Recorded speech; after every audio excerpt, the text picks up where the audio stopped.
하찮아 보일지라도 생의 기로에선 누군가를 살릴 수 있는 최소한의 대책은 그저 그에게 눈길을 주고 귀 기울여 그의 얘기를 들어주는 것이 아닐까 하는 생각이 든다. 사람이 사람에게 할 수 있는 가장 잔인한 일은 혼잣말 하도록 내버려 두는 것이다. 소개 드리겠습니다.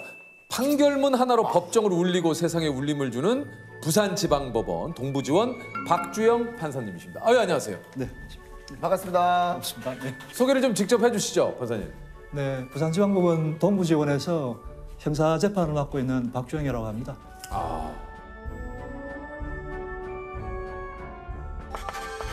판사로 일을 하신 지는 얼마나 됐습니까? 네, 제가 2006년 1월 5일자로 법원에 임관을 했으니까 이제 16년이 좀 넘어가고 있습니다. 지난 2019년이죠. 울산에서 자살 방조 미수 혐의로 기소된 청년들에게 박주영 판사님이 쓰신 판결문이 있는데 당시 재판을 받았던 청년들이 좀 어떤 상황이었습니까? 네, 3명이서 같이 자살하려고 시도했던 사건인데 동반 자살을. 네. 혼자 자살을 시도하다가 계속 실패한 피고인들이었는데 그래서 혼자서는 안 되겠다라고 생각하고 한 피고인이 SNS에서 같이 자살할 사람을 모집을 했습니다.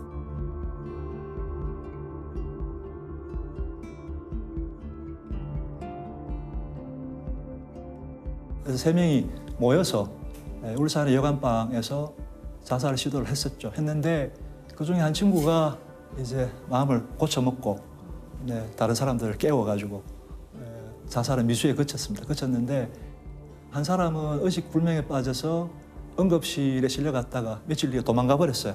그 친구는. 그리고 2명만 이제 기소돼서 왔는데 처음에 이제 그 간단한 기록이 올라왔는데 공소장만 읽어보는데 뭐 가슴이 덜컥 내려앉더라고요. 네. 피고인들 나이를 보니까 20대 후반, 30대 초반이었는데 자살이 미수에 그쳤고 하기 때문에 대부분 이 정도면 집행유예로도 석방되는 사안입니다. 이렇게 그냥 석방했다가는 또 나가서 또 바로 자살할 시도할 가능성이 굉장히 농후해 보여서 이게 무슨 대책이 없을까 고민하기 시작했죠. 피고인들의 환경이나 주변 상황에 대한 조사를 제가 보호관찰소에 부탁을 했습니다. 그래서 아주 불우한 유년기 또 아버지로부터 지지받지 못하고 학업도 제대로 못하고 의지할 사람은 여동생하고 엄마뿐이었는데, 근데 여동생은 또 일찍 결혼해서 출가해서 또 여동생한테 의지하기는 그렇고 그런 상황에서 유일하게 이제 기댈 수 있는 사람이 어머니였는데 구속된 피고인 경우의 얘기입니다. 군대 제대하고 얼마 안 돼서 당뇨합병증으로 돌아가셨죠. 그 이후로부터 계속 이제 자살을 시도하는 겁니다. 뭐 전깃줄로 목을 매기도 하고 그러다가 이제 이 사건으로 저한테 온 사건이었는데. 어떻게든 저는 법정에서 삶의 의지가 될 만한 어떤 얘기들 아니면 기억에 남는 순간들을 만들어줘야 되겠다 그런 생각을 하고 그 방법을 계속 강구를 했었습니다. 자살을 막으려는 수많은 대책과 구호가 난무한다. 그러나 생을 포기하려 한 이의 깊은 고통을 우리는 제대로 공감조차 하기 어렵다.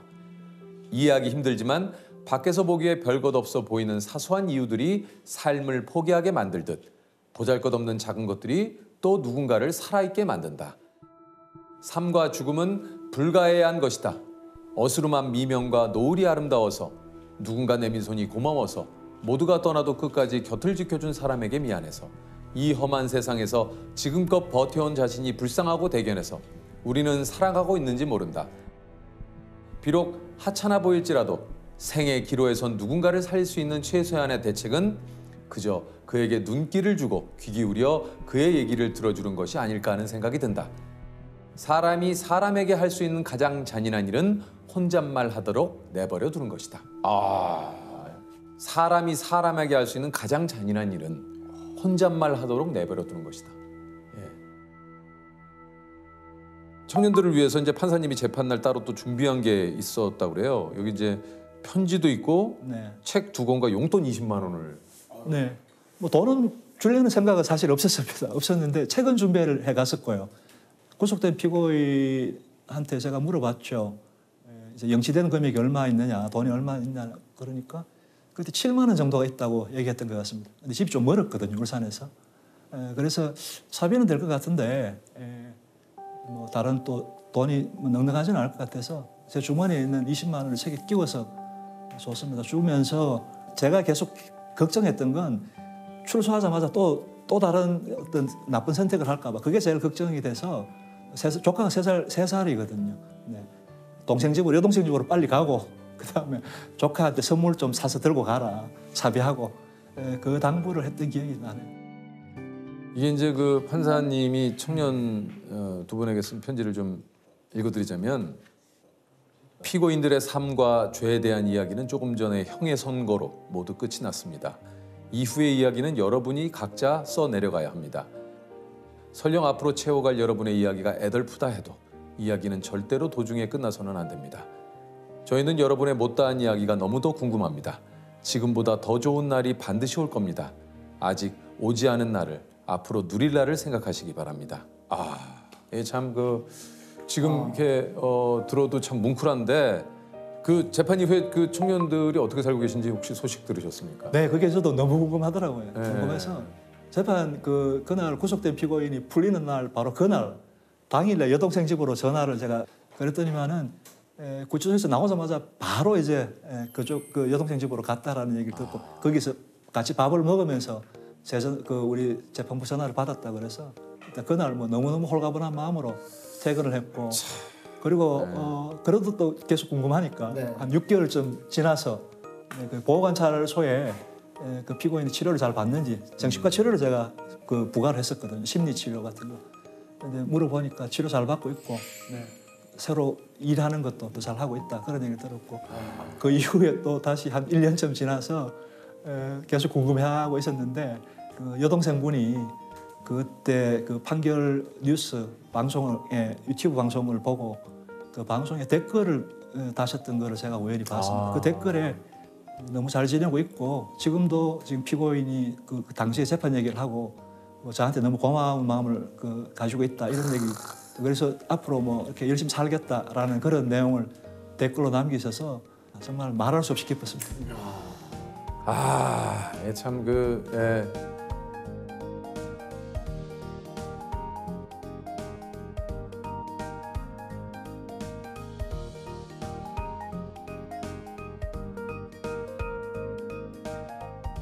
뭐 늘 얘기 드립니다만 누군가의 이렇게 관심, 우리 그 재판관님의 관심이 또 누군가에게 새로운 그러니까요. 삶을 또 살 수 있게 해주신 것 같아요.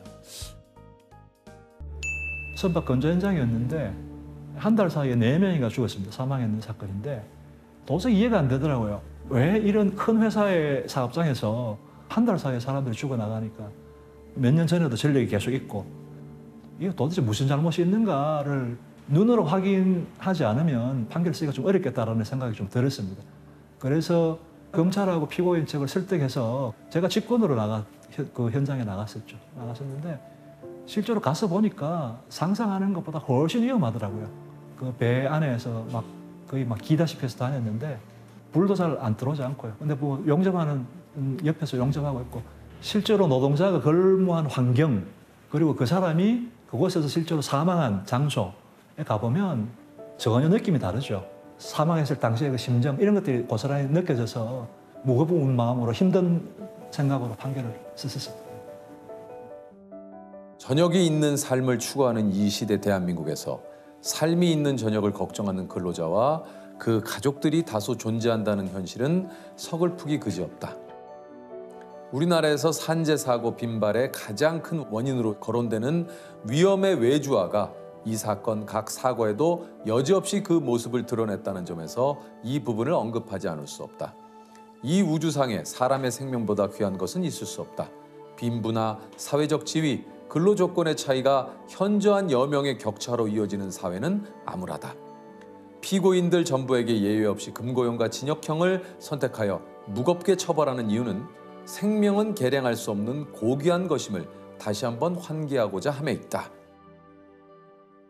제일 가슴 아픈 거는 뭔가 하면 이제 위험의 외주화라는 말이 계속 나오는데 기업에서는 비용을 절감하기 위해서 비용이 싼 하청업체들한테 가장 위험한 일들을 위험하고 단순한 일들을 맡기죠. 그러면 그 하청업체에서는 또 가장 임금이 싼 노동자들 미숙련 노동자들한테 그 사건들을 맡기죠. 제일 위험한 사건을 제일 경험이 없는 사람들이 하는 겁니다. 근무한 지 하루 만에 산재로 돌아가시고 그런 분들이 많죠. 그러니까 나이가 많거나 아니면 어리거나 한 사람들이 제일 값이 싸거든요. 사람의 목숨이 이 경제적인 그 비용으로 좌우지우지 된다는 사실이 너무 서글픈 거죠.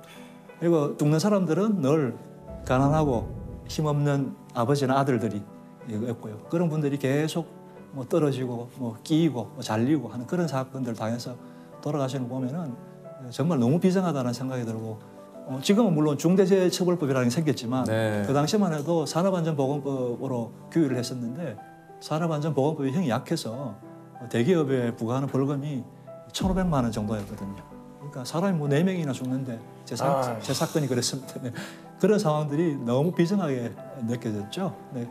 산재 사건은 그럼에도 불구하고 그 무렵에보다 지금 많이 나아진 게 없습니다. 없어서 그렇군요. 네, 계속해서 각성이 필요한 부분이고 얼마 전에 그 뭐 김훈 작가님 같은 경우는 생명안전 네트워크라 그래서 거기 공동대표를 맡으시면서 계속 산재에 대해서 계속 사회적인 발언을 하시는데 김훈 작가님 인터뷰를 보니까 그런 말씀을 하셨더라고요. 지금 떨어지고 끼이고 그 죽는 그 근로자들이 젊은이들이 국회의원의 아들이고 뭐 재벌의 아들이고 힘 있는 정치인의 아들이고 그렇다면 산재가 계속 과연 발생하겠느냐 그런 말씀을 하시는데 그렇죠. 그 지적이 저는 상당히 많이 가슴에 와닿았습니다. 결국은 힘이 없고 약하고 누구도 사회적으로 주목하지 않는 사람들 아무도 관심받지 않는 쪽에서 계속 돌아가시고 계신 그런 현실이 있다는 이 사실을 좀 꼭 기억해 주셨으면 좋겠습니다. 산재도 심각합니다. 진짜. 사실 그 이런 일이 조금 그 이제 없었으면 좋겠고, 그러니까 무엇보다 그러기 위해 이제 이 법도 조금 지금 뭐 개정을 하려고 많은 분들이 또 노력을 하고 계시는 거고. 그 당시에 비해서 지금 중대재해처벌법이 생겨서 법이 굉장히 강화됐습니다. 그런데 법으로 막을 수 있는 일은 절대로 아니고요. 생명을 존귀하게 여기고 그리고 그 생명이 누구라도 부자든 뭐 빈자든 사회적 소수자든 누구의 생명도 귀하다고 느끼고 서로 보호해 주려고 하는 사회 구성원들의 의지가 없으면 해결하기가 좀 쉽지 않은 문제입니다. 맞습니다. 진짜 맞습니다. 이게 뭐 참 진짜 지금 뭐 예전에 비해서 그런 인식들이라든가 이제 관심이 이제 지금은 뭐 많이 높아지긴 했습니다만 아직도 그런 사고가 또 계속 일어나고 있기 때문에 지속적인 관심을 통해서 이런 것들이 좀 변화하고 이런 사고가 좀 없었으면 좋겠습니다. 네. 형사 판결의 양형의 이유라는 부분이 있습니다. 그 부분은 조금 자유롭게 쓸 수 있는 부분이거든요. 그 부분에 있어서 내가 좀 사람들의 마음을 움직일 수 있는 글을 써보자. 그래서 피고인들한테는 좀 반성하게 하고 피해자들한테는 위로를 주고 사회 구성원들한테는 이런 참혹한 사건이 있다. 우리가 해결하지 못하는 사건들이 계속 발생하고 있다. 안 보이는 곳에서 관심을 가지고 각성하자라는 메시지를 던져주려고 저는 나름대로 몸부림을 친 결과가 그런 판결물이 아닌가 싶습니다. 진짜 판사님 박수를. 진짜 우리 대한민국에 이런 또 판사님이 계시다라는 게 저 한편으로는 참 든든하고 참 뿌듯하고. 판결을 이렇게 쓰는 거에 대해서 사실 비판이 많습니다. 공적인 문서이기 때문에 감상적인 글을 쓴다는 것은 사실은 금기시하는 그 글의 형식이죠. 저한테 대해서 비난도 있습니다. 사실은 뭐 흔히 말하는 감성팔이 아니냐 뭐 이런 비난도 있고 어디 판결에 수필을 쓰느냐라는 얘기도 있는데 저희가 그런 걸 다 감안하고 쓰면서 했던 생각은 뭔가 하면은 사람 살리는 일인데 무슨 뭐 다른 게 뭐 필요하겠느냐 그런 생각을 많이 했습니다.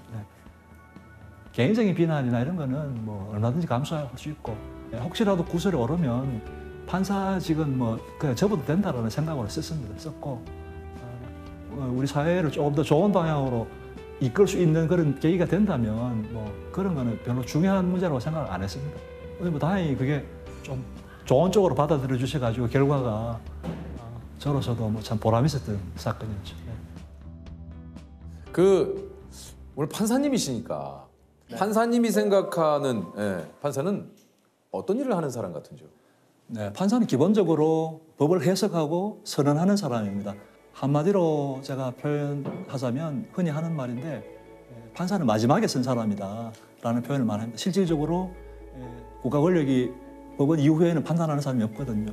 그래서 저는 항상 뭐 다른 후배 판사들이나 동료 판사들한테 젊은 판사들한테 그런 얘기를 하는데 우리 뒤에는 아무것도 없다 그런 얘기를 많이 하죠. 저희가 쉽게 무너지거나 부러지면 뭐 자유라든지 인권이라든지 뭐 생명이라든지 이런 것들이 하찮게 여겨질 수 있고 함부로 취급될 수 있기 때문에 마지막에 서서 버티고 서서 사람들을 보호해주는 역할을 하는 게 바로 판사다 그런 생각하고 있습니다. 자, 우리 저 공통 질문 한번 우리 조셉이 한번 드려볼까요? 나를 가장 똑바로 서게 하는 건 이것이다. 염치다. 염치요? 염치다. 왜 염치라고 생각을 하셨습니까? 정의나 뭐 선 같은 이런 개념들이 굉장히 중요한데 이건 굉장히 모호하고 추상적이거든요. 바로 파악하기가 어렵습니다. 그리고 정의나 선을 추구하다가 대부분 헤매는 경우가 많습니다. 저도 지금 법 공부를 한 지가 한 30년 넘었고 매주 정의가 뭔지 이렇게 선언하고 있는 사람이지만 뭐가 정의냐, 뭐가 선이냐, 악이냐 구별해보라고 하면 구별을 잘 못하거든요. 정의할 수가 굉장히 어렵습니다.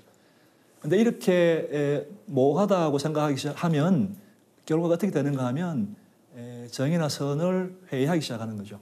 그리고 냉소합니다. 뭐 정의가 어디 있어? 선이 어디 있어? 뭐 악은 어디 있어? 이렇게 냉소하기 시작하는 거죠. 그게 바로 악이나 불의의 노림수라고 저는 생각하거든요. 그래서 사람들이 포기하고 뭐가 옳은 길인지 뭐가 그런 길인지에 대한 탐구를 포기하려고 하는 것이죠. 그게 가장 경계해야 될 지점인데요. 근데 그걸 이제 가늠해 볼 수 있는 것들이 뭔가 하면은 염치 같은 것들입니다. 내가 염치 있게 사느냐, 부끄러운 마음을 가지고 행동하느냐, 사느냐. 그러면 좀 더 정의롭고 선에 가까운 삶을 산다. 또는 뭐 비슷한 것들, 공감도 될 수 있고, 뭐 배려도 될 수 있고, 혹은 작은 예의나 매너도 될 수 있고, 이런 것들을 잘 지켜나가는 삶이라면은 좀 정의롭고 선한 삶이다라고 얘기할 수 있는 것이고, 여기에 좀 벗어나 있다고 생각하면은 아, 내가 조금 지금 좀 잘못된 길로 가는구나 이렇게 판단해 볼 수 있는 것이죠. 그래서 저는 염치라는 게 굉장히 중요한 가치라고 생각합니다. 그래서 저를 똑바로 세울 수 있는 건 바로 염치라고 생각합니다. 염치. 그 염치만 지켜도 사실은 우리 사회가 어떻게 보면 네. 염치가 또 기본이 될 수 있는 거잖아요. 그럼 예. 가장 기본적인 그리고 진짜. 작지만 가장 기본적인 네. 네.